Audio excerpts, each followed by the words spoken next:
오늘 우리에게 주시는 하나님의 말씀은 구약성경 신명기 15장 1절로 11절의 말씀입니다. 구약성경 신명기 15장 1절로 11절의 말씀입니다. 매 7년 끝에는 면제하라. 면제의 규례는 이러하니라.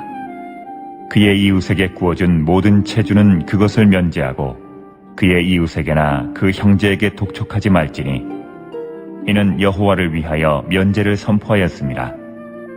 이방인에게는 내가 독촉하려니와 내 형제에게 구워준 것은 내 손에서 면제하라. 내가 만일 내 하나님 여호와의 말씀만 듣고 내가 오늘 내게 내리는 그 명령을 다 지켜 행하면 내 하나님 여호와께서 내게 기업으로 주신 땅에서 내가 반드시 복을 받으리니 너희 중에 가난한 자가 없으리라. 내 하나님 여호와께서 내게 허락하신 대로 내게 복을 주시리니 내가 여러 나라에 구워 줄지라도 너는 구지 아니하겠고 내가 여러 나라를 통치할지라도 너는 통치를 당하지 아니하리라. 내 하나님 여호와께서 내게 주신 땅 어느 성읍에서든지 가난한 형제가 너와 함께 거주하거든 그 가난한 형제에게 내 마음을 완악하게 하지 말며 내 손을 움켜쥐지 말고 반드시 내 손을 그에게 펴서 그에게 필요한 대로 쓸 것을 넉넉히 구워주라. 삼가 너는 마음에 악한 생각을 품지 말라. 곧 이르기를 일곱째 해 면제년이 가까이 왔다 하고 내 궁핍한 형제를 악한 눈으로 바라보며 아무것도 주지 아니하면 그가 너를 여호와께 호소하리니 그것이 내게 죄가 되리라. 너는 반드시 그에게 줄 것이요 줄 때에는 아끼는 마음을 품지 말 것이니라. 이로 말미암아 내 하나님 여호와께서 내가 하는 모든 일과 내 손이 닿는 모든 일에 내게 복을 주시리라. 땅에는 언제든지 가난한 자가 그치지 아니하겠으므로 내가 내게 명령하여 이르노니 너는 반드시 내 땅 안에 내 형제 중 곤란한 자와 궁핍한 자에게 내 손을 펼지니라.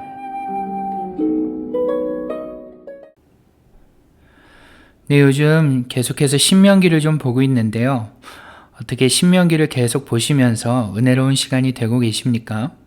오늘은 어제 살펴본 11조 규례에 대한 내용에 이어서 면제년에 대한 규례가 나오고 있는 것을 좀 볼 수 있습니다. 제가 방금 면제년이라고 말씀을 드리니까요. 무의식 중에 희년을 떠올리시는 분들도 있으실 것 같습니다. 사실 희년은요. 이러한 면제년이 7번 반복된 후에 그 다음 해인 50년째를 희년이라고 부릅니다. 그렇기 때문에 오늘 본문에 나오는 면제년에 대한 규례와 희년에 대한 규례가 다르다는 것을 조금 미리 기억하시면서 오늘 본문을 좀 보시면 좋을 것 같습니다. 오늘 말씀은 제가 방금 말씀드린 대로 면제년에 대한 규례에 대해서 자세히 설명하고 있는데요. 그 내용을 좀 한마디로 요약해 보면요. 면제년인 7년째가 되면 채권자, 즉 채주는요. 남아있는 채무자의 빚을 더 이상 받지 않고 모두 탕감해 주는 법이라고 할 수 있습니다. 그리고 심지어 탕감해 주는 정도로 그치는 것이 아니라요. 그 채무자에게 면제년이 가까이 왔다고 해서 빚독촉을 하지 말라는 말씀이 나옵니다. 그리고 또한 형제 중에 가난한 자가 없도록 그 필요를 넉넉히 대가 없이 빌려주라고도 말씀하시면서요. 심지어는 현재 자신에게 채무가 있는 그러한 사람이라 하더라도 그가 형편이 어렵다면 주저하지 말고 그를 도와주라고 또 그에게 더 구워주라고 말씀하십니다. 게다가 그를 그렇게 도와줄 때 나쁜 마음을 갖거나 인색한 마음을 갖지 말고 넉넉히 적극적으로 그들을 도우라라고 말씀하십니다. 이러한 것이 면제년에 대한 규례인데요. 여러분 이러한 말씀을 들으면 어떻습니까? 사실 우리의 상식으로는요. 다소 이해하기 어려운 말씀일 것입니다. 그냥 가난한 자가 있으면 도와주어라, 구워주어라 정도로 말씀하신다면 얼마든지 이해할 수 있겠죠. 그런데 구워주되 빚독촉도 하지 말고 또 7년이 되면 무조건 빚이 얼마나 남았든지 간에 탕감해주고 심지어 아직 채무가 남아있는 자라 하더라도 그의 형편이 어렵고 힘들면 그에게 돈을 더 구워주고 또 돈을 꾸어줄 때에는 좋은 마음으로 풍족하게, 심지어는 주위에 가난한 자가 없도록 그렇게 어려운 사람을 도우라라는 이러한 말은요, 사실 이해하기가 쉽지 않다는 것입니다. 여러분, 우리 중에 이 말씀을 듣고서요, 삶으로 살아낼 수 있는 자가 얼마나 되겠습니까? 어떠신가요? 가능하다고 생각하십니까? 사실 그렇지 않을 것입니다. 여러분, 이처럼 우리는요, 이 규례의 실효성에 대해서 사실 좀 부정적인데요. 하나님께서는 왜 이러한 규례를 이스라엘 백성들에게 또 오늘 우리에게 주시는 걸까요? 현실적으로 지키기 어렵다는 사실을 하나님께서 모르셔서 이렇게 규례를 만드셨을까요? 아니면 애초부터 지킬 수 없는 규례를 하나님께서 만드시고 그 규례를 사람들이 못 지킬 때마다 스스로 자괴감에 빠지게 하기 위해서, 죄책감에 빠지게 하기 위해서 그렇게 만드신 걸까요? 그것도 아니라면 분명 지킬 수 있는 규례인데 이스라엘 백성들 뿐만 아니라 오늘 우리 안에 어떠한 문제가 있어서 지키지 못하는 것은 아닐까요? 여러분, 정답이 뭐라고 생각하십니까? 정답은 바로 후자입니다.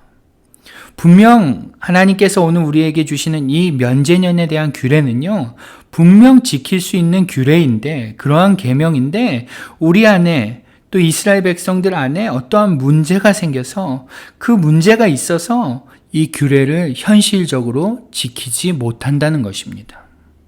그렇다면 여러분, 그 문제는 뭘까요? 우리 안에 있는 그 문제가 뭘까요? 바로 하나님의 마음을 온전히 이해하지 못하는 것입니다. 하나님의 마음을 온전히 이해하지 못하는 것. 오늘 본문은 얼핏 보면 하나님께서 가난하고 어렵고 힘든 자만을 위로하시는 그러한 하나님으로 보입니다. 부자이고 남들보다 더 가진 것이 죄도 아닌데 무작정 하나님은 그러한 있는 자들은 손해봐도 되고 오히려 그렇게 하는 것이 당연한 것처럼 오늘 본문에서 말씀하시는 것을 보면요, 하나님은 오직 약한 자들의 편에서만 서시는 그러한 분처럼 느껴지기까지 합니다. 그러나 이것은 우리 안에 있는 가장 큰 문제인 하나님의 마음을 온전히 이해하지 못하는 데에서부터 발생되는 큰 오해라고 할 수 있습니다. 저 역시 오늘 본문을 묵상하면서요, 이러한 마음이 좀 들더라고요. 도대체 하나님은 왜 그러시는 걸까? 더 가진 자, 더 부유한 자를 하나님은 사랑하지 않으시는 걸까? 왜 그들은 자신의 것을 꾸어주면서도 최소한의 권리조차도 주장하지 못하게 하시는 걸까?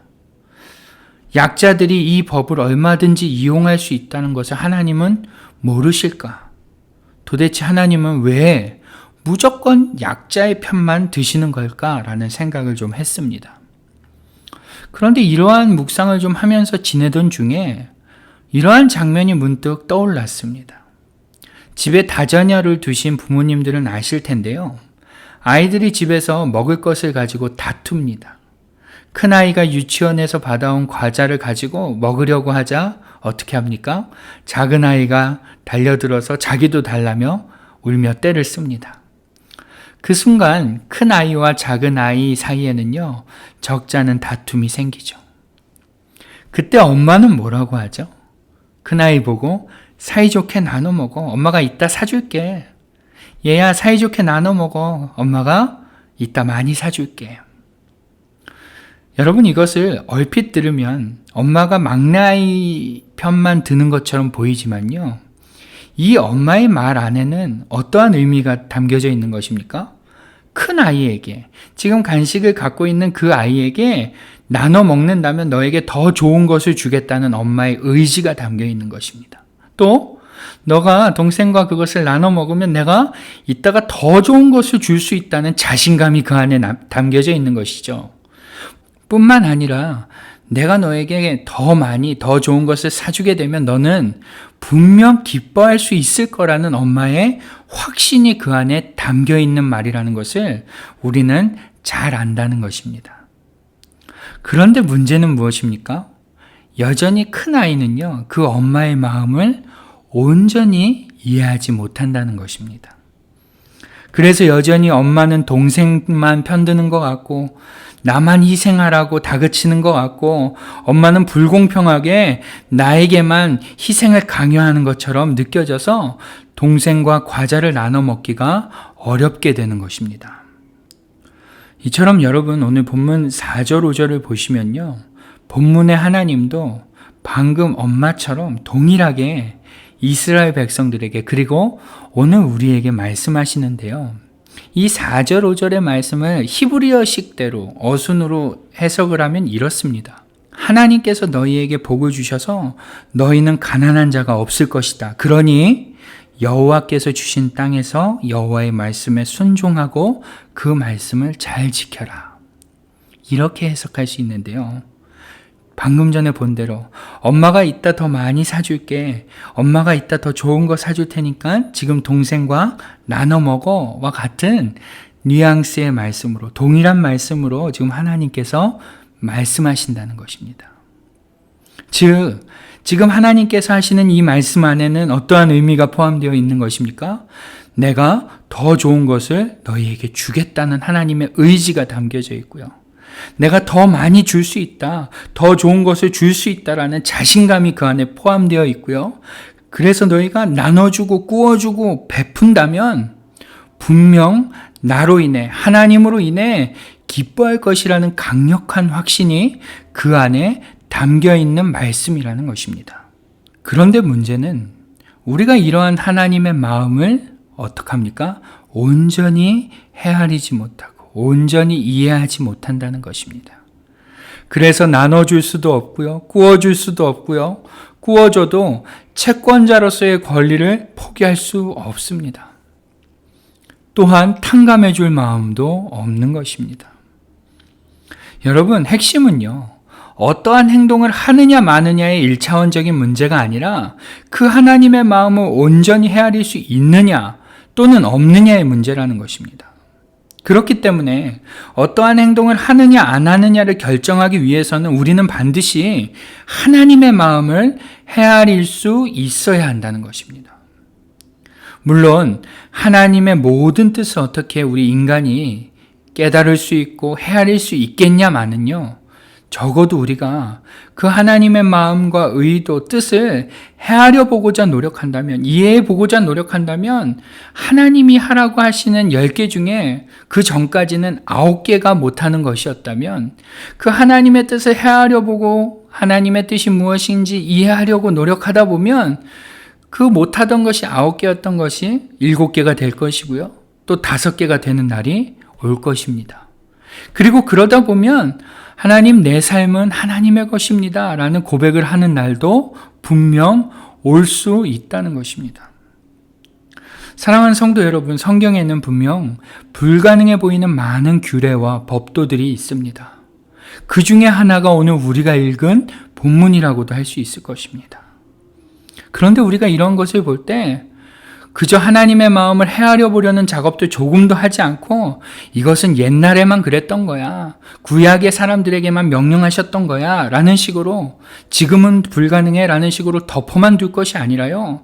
그 안에 담겨 있는 하나님의 마음을 헤아려 보려는 노력을 좀 해보시기 바랍니다. 그리고 그것이 처음에 볼 때는 분명 불가능해 보이는 일이라 할지라도 한번 그 하나님의 마음을 헤아려 보면서 하나님의 의도를 한번 헤아려 보면서 그 걸음을 떼보려는 시도를, 최소한의 시도를 좀 해보시기 바랍니다. 그럴 때 하나님께서는요, 하나님의 마음과 의도를 우리로 하여금 깨닫게 해주십니다. 그리고 그 일들을 감당하게도 하십니다. 여러분, 오늘 말씀처럼 혹시 우리 주위에 어려운 자는 없는지, 도움이 필요한 자는 없는지 좀 돌아보시면서 그것이 꼭 물질만이 아니라 어떠한 위로라든지 어떠한 격려라든지 어떠한 세움이라든지 우리의 도움이 필요한 자가 있지는 않나 좀 잘 돌아보시면서 오늘 하루도 주님의 은혜의 손길을 내미는 우리 모두가 될 수 있기를 주님의 이름으로 축원합니다. 기도하겠습니다. 하나님 아버지, 우리는 구약에 불가능해 보이는 많은 규례와 법도를 봅니다. 그것들을 보면서 이것은 옛날에 구약의 이스라엘 백성들에게만 하신 말씀이라고 우리는 그저 덮어버리기 급합니다. 그러나 오늘 우리가 불가능해 보이는 그 일들을 바라보며 그 안에 담겨있는 하나님의 마음을 헤아릴 수 있게 하여 주옵소서. 하나님의 의도를 헤아릴 수 있게 해 주옵소서. 그럴 때 분명 그 불가능해 보였던 것들이 조금씩 가능해지는 놀라운 역사가 있을 줄 믿습니다. 하나님의 마음을 깨닫게 된다면, 하나님의 의도를 깨닫게 된다면 불가능해 보였던 것들도 조금씩 가능해지고 가능하게 보이는 일들이 우리의 삶에 충만히 나타날 줄 믿사오니 하나님 오늘도 그러한 일들을 우리가 계속해서 할 수 있게 하여 주시고, 또한 오늘 말씀을 통해 본 것처럼 우리 주위에 어려운 자들, 도움이 필요한 자들, 힘든 자들 없는지 돌아보며 그들에게 주님의 은혜의 손길을 내밀 수 있는 우리 모두가 되게 하여 주옵소서. 오늘도 우리와 함께 하사 놀라운 역사를 하실 주님을 찬양하며 예수님의 이름으로 기도드립니다. 아멘. 네, 이제부터는 Pray Together 1, 2, 3 기도 제목을 보시면서 다 같이 기도하며 나아가겠습니다. 기도하시겠습니다.